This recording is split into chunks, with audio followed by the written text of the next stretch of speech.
Question 36 is about blood donation. Remember, the blood has antigen and the human bodies has the antibiotics. In blood donation, the problem is the antibiotic of the body attack the antigen of the donated blood.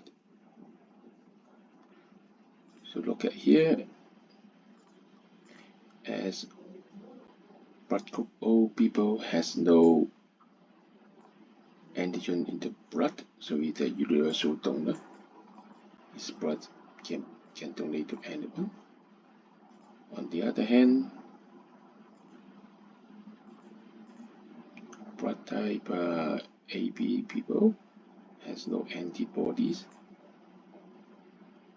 so he can receive any blood, so he's a universal receiver.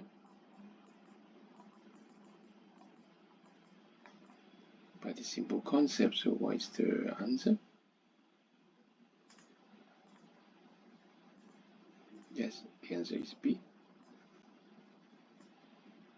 All blood is universal donor, can donate to anyone, so blood group B can receive all blood. So the answer is B.